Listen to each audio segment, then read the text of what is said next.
Hello, everyone, and thank you so much for joining us today for a Learning and Growing webinar using Bridge programs to improve student success. Our presenter today is Professor Tramika Cleary of South Louisiana Community College. My name is Faith Bryan, and I'm a member of the training support team here at Hawks Learning. We will have a live Q&A session after the presentation, so please enter any questions into the Q&A as we go, and I will now hand it over to our presenter.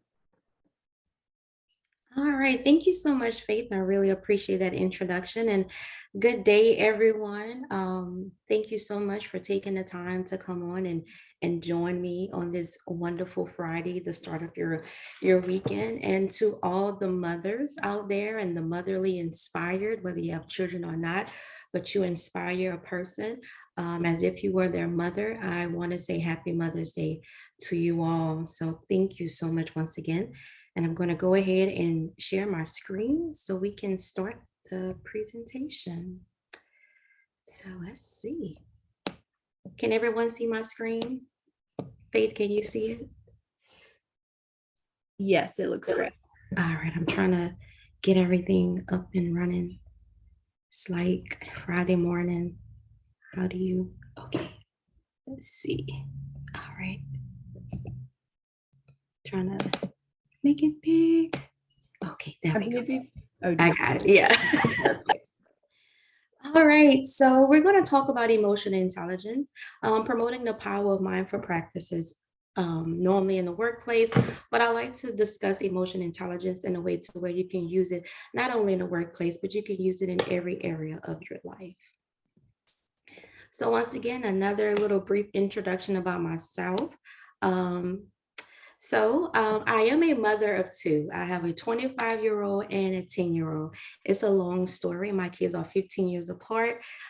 If you want to get to know me a little bit better, I'll share that story with you. I'm an engagement specialist and a facilitator of behavior change. Once again, like Ms. Faith said, a psychology adjunct at South Louisiana Community College. And I also volunteer at an online university called the University of People. Last but not least, I steward a company called Defined Resolutions. Well, of course, we promote the power of mindful practices via company and individual coaching, consulting, and training. So, I know that many of you all are familiar with Michael Jackson's song, The Man in the Mirror, which was released January 16, 1988. Now, around this time, I was maybe 6, 7-ish.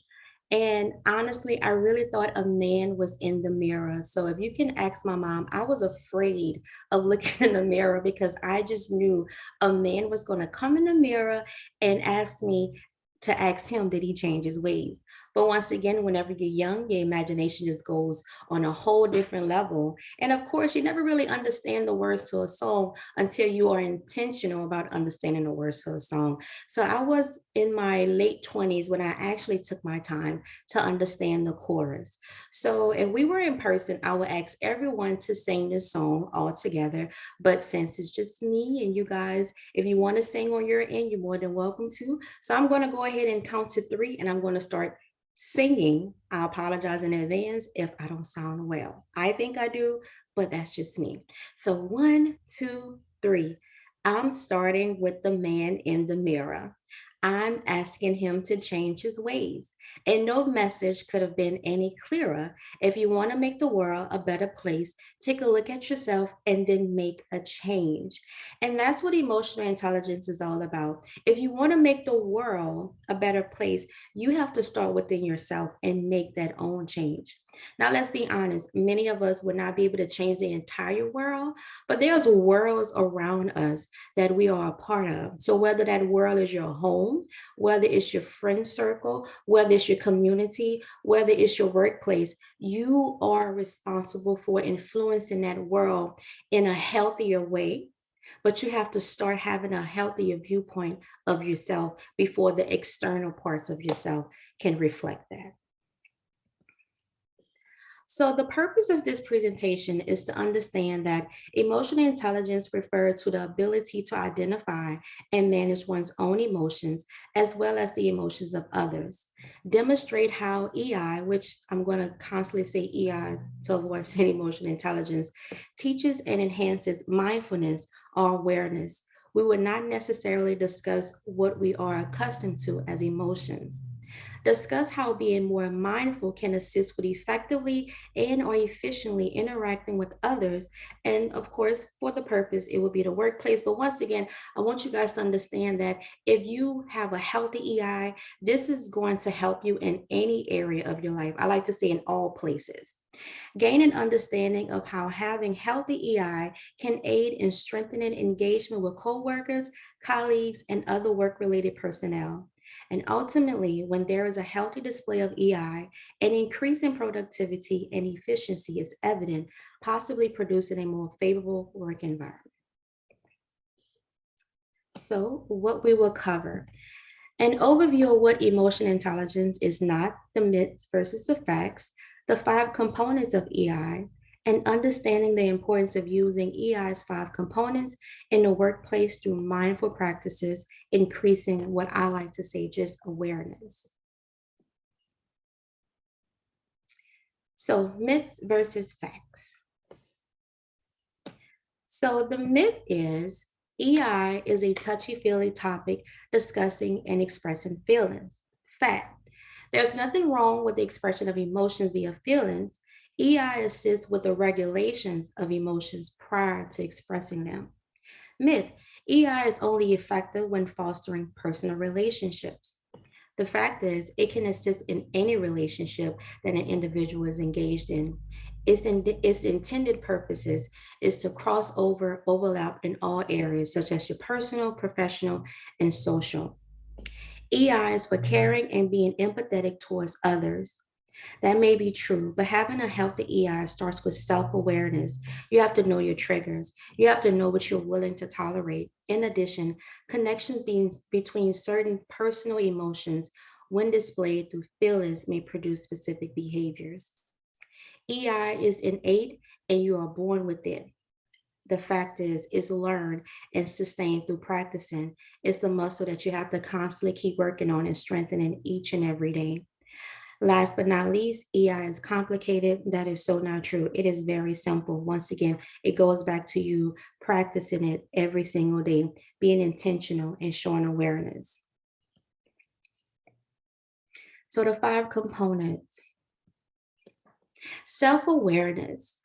Another word that can be used for intelligence is self-awareness or just awareness. Having an awareness of our emotions and physiological responses, which is feelings.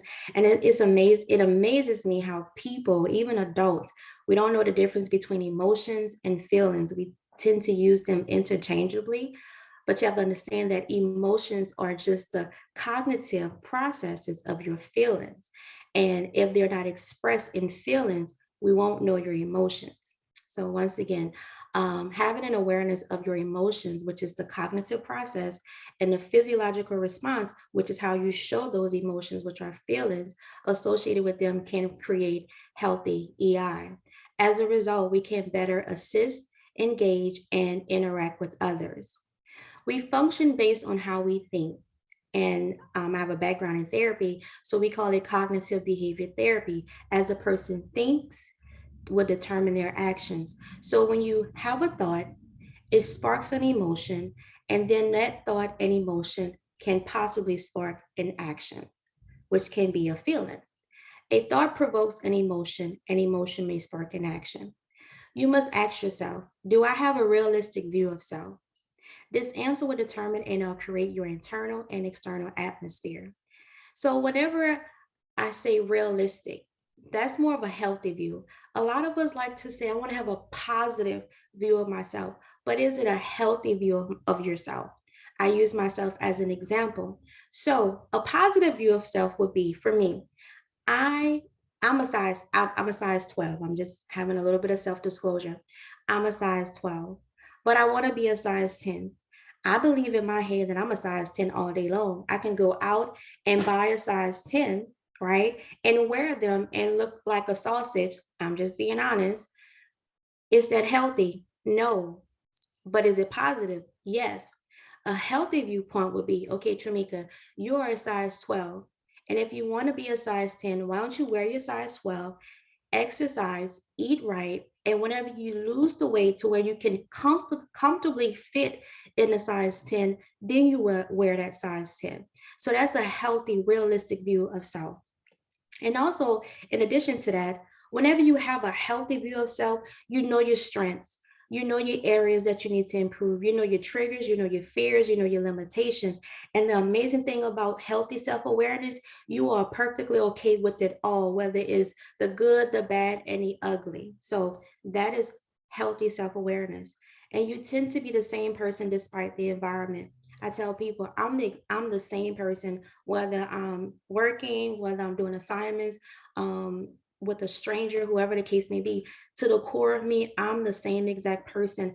I don't wear a costume or a mask or a facade whenever I'm going in different areas because I'm comfortable with myself. Now, I may have to do a little bit of modification depending on the environment, but nonetheless, you tend to be the same person in whatever environment you walk in. Self-regulation. This is something as adults we have to be mindful with practicing. We like to tell our youth and our younger people to mind your manners, um, mind your behaviors, but sometimes we overlook all of that and we are more reactive versus responsive. So when you have self-regulation, you stop, think, and respond versus reacting. So emotions are the healthy cognitive processes. Once again, emotions is the thought process that we utilize when appraising specific situations and persons. Emotions are then turned into the expression, which is feelings, once again, behaviors that determine whether an individual can regulate their emotions or not. So practicing self-regulation equates to stop, think, and respond. And I want you to also keep in mind that sometimes no response is still a response. We don't have to respond to everything. It gets exhausting after a while. There's a saying that I like to use, you don't have to fight every battle because you're going to lose the war. Because if you fight every battle that comes your way, whenever the war comes, you're going to be completely exhausted. So be mindful that sometimes no response is still a response. On the other hand, reacting, thinking, and stopping is too late. Once you put something out there, you cannot take it back. And even if you become very apologetic or very sympathetic or empathetic, you don't know how that person or persons receive what you have placed out there. Something that I learned from a coaching session that I did with a client, they stated your response is your responsibility. And I thought that was so powerful. Your response is your responsibility. Whether it's a healthy response or not so healthy response, you are still responsible for the words and the actions that you put out there. And it is okay to process your emotions towards a specific situation or person. I think we believe we must always respond versus putting ourselves in timeout before or if we choose to respond. I like to tell people if something has made you feel some type of way, put yourself in timeout, allow yourself to process it. And then once you regulate yourself and your which refers to a healthy process, then you can respond in a way to where hopefully there's some type of common ground. And then once again, no response is still a response. But if you feel like you can handle not responding, then you do what works best for you. Motivation. So what is more rewarding to you, internal motivation or external tokens? What is that driving you that keeps you going and sustaining? Can you resist urges and impulses? Are you able to delay gratification to receive or to achieve goals, which is a sacrifice? Do you believe in your own ability? Can you motivate or encourage yourself if no one else does? Having a healthy EI produces self-motivation that can assist an individual to push through despite, and that is resiliency.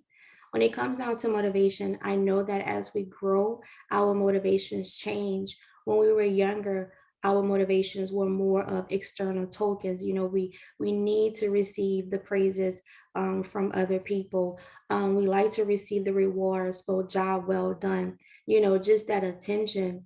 But then as you start to grow and have a more healthier view of self, you find that your motivation is more internalized, right? You don't necessarily need someone to just be your cheerleader. There's nothing wrong with having cheerleaders who cheer you on. But whenever no one is there to cheer you on, are you able to cheer yourself on? Are you able to continue to move forward despite, and whenever you do face any challenges, any adversity, despite what's going on in the present, do you still keep the end goal in mind? Another thing is, as humans, we tend to never really be satisfied. We like to say this is the grand goal. And then once we reach that goal, it's like, okay, we set another goal. And sometimes we just have to be, right? Because if we continue to reach goals after goals after goals, we're not really enjoying the fruits of the labor of the previous season that we were in, because we just like, okay, I reached that, I got that, now it's time to move on. Sometimes it's okay to just be still, and you'll know when it's time to move on. Oh, this is a good one. Empathy, not sympathy. Once again, just like, sometimes we get confused between emotions and feelings. Empathy and sympathy is kind of the same exact way. I used to work at a customer service call center, and I had to save customers who wanted to cancel their cell phone service. And we always had, as soon as a person say, I want to cancel my services, we had to say, I am so sorry to hear that. But I wasn't sorry to hear that because I don't know you. And I mean, I was young. I didn't care. I'm going to be honest. I really didn't care. But I wasn't sorry because what did I do to be sorry?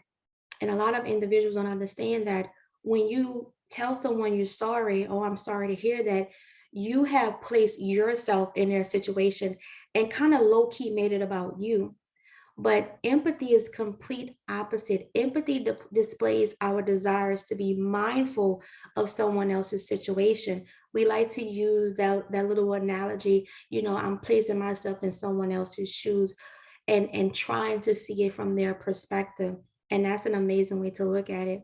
So you try to gain insight on what that individual is experiencing, taking yourself out of the equation, and how you can possibly assist them either directly or indirectly. Because sometimes whenever we're being empathetic towards someone and we can't really help them because I don't know what you're experiencing, but I'm here for you.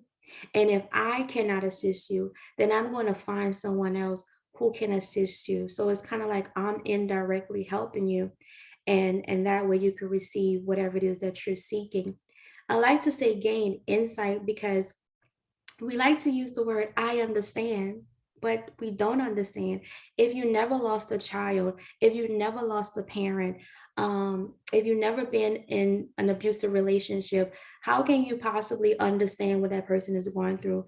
And even if you did experience that, your experience and their experiences are two different experiences. So I don't encourage people to say I understand, because one day someone is going to ask you, do you really understand? And what are you going to say? So versus saying I understand, just try to gain their perspective on what they're going through, and you be honest. No, I don't understand what you're going through, but guess what? I am here for you. However, whatever capacity I could be here for you, I am here for you. So, like I said, empathy does not mean you understand what that individual is experiencing, but you have compassion. Empathy is considered an innate ability, but if it's not cultivated, one can lack the ability to display. Empathy is something that we're born with. If you think about a child, a young little child, and I used to like to do the crying game with my children. Now, once again, I never taught them empathy. I never taught them to have compassion towards someone who's hurting. But if you play the crying game, you just put your hands over your eyes and just act like you're crying. Normally, that child will come and either they're going to start crying. I remember my daughter, she would just start crying because I was crying, and she would give me like the biggest hug or try to sit in my lap. And my son, he would just like, Mama, Mama. And I'm like, I'm okay, Tyler. So empathy is something that we're born with, But if we don't cultivate it, right, then we lose or we lack the ability to show empathy towards others. Social skills. So once again, we added every other component. And once you add all of that together, then the fifth element is social skills. So when we are aware of our own emotions, have the ability to manage them, motivate ourselves, but D, also be mindful of others and what they are experiencing, can assist us with how well we successfully engage with others. No one is an island, right? No one is an island. You cannot live in this world without being connected to someone. I know, I've heard people say, I don't need anybody really. So you need to go to the grocery store, you need to order food, you need X, Y, and Z. So you don't need anything or anyone to live in this world. You do, right? So you're not an island, you may be a peninsula because you have to be connected to some other body, right? But you still have to have some level of healthy social skills to be able to engage with people.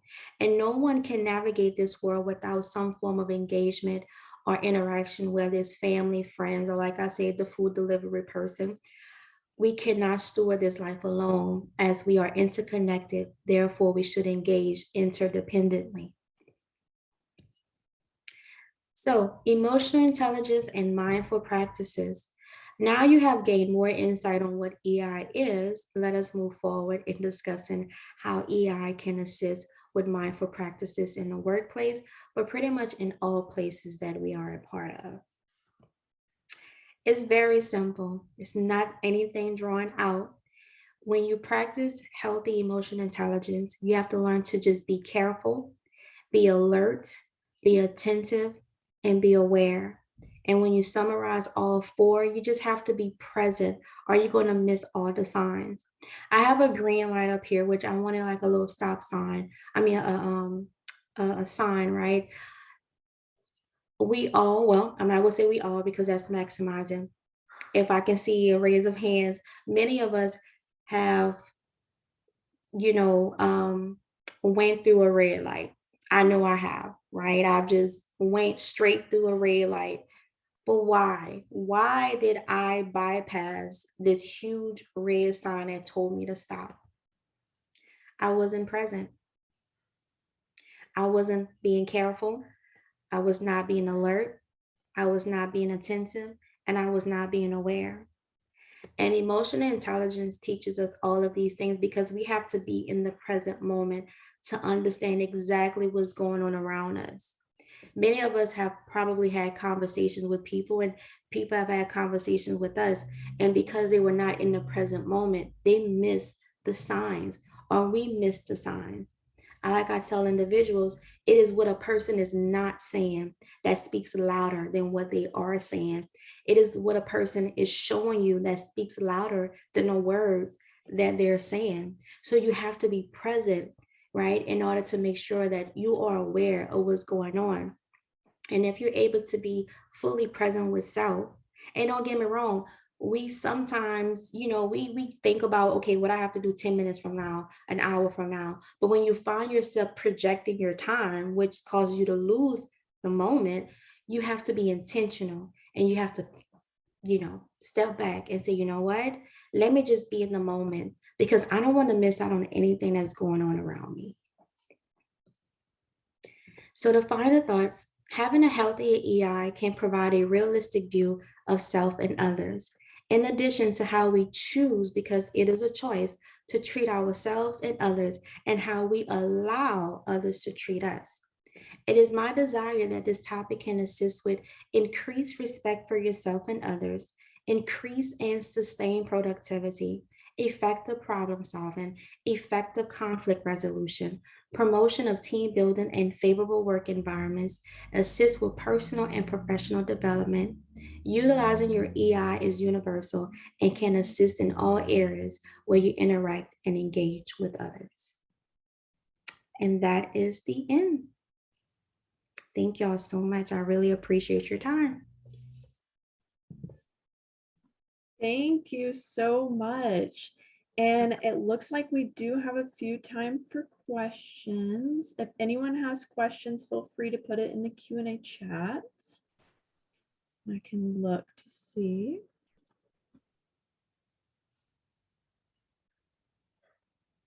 So currently we do not have any, but I'm going to give it a second just in case people are typing. Okay.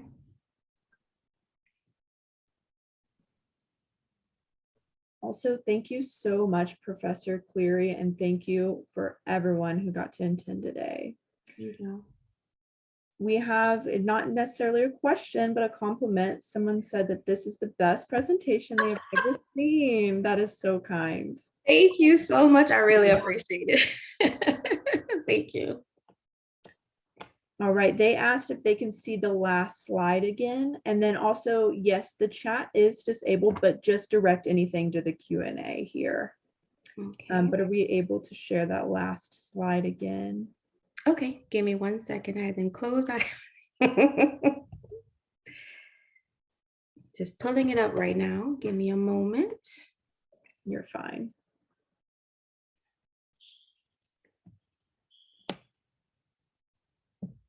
Was it the final thoughts? I'm not sure. They just said the last slide. That's fine. I'm just going to go ahead.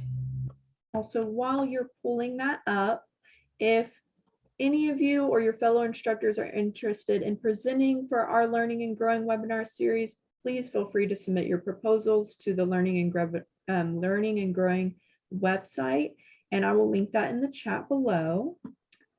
And then I believe that is the final slide. Yes. Or was it a thank you slide? I'm not sure. Let's see. That's the thank you slide. That's my name, my number, everything I have going on.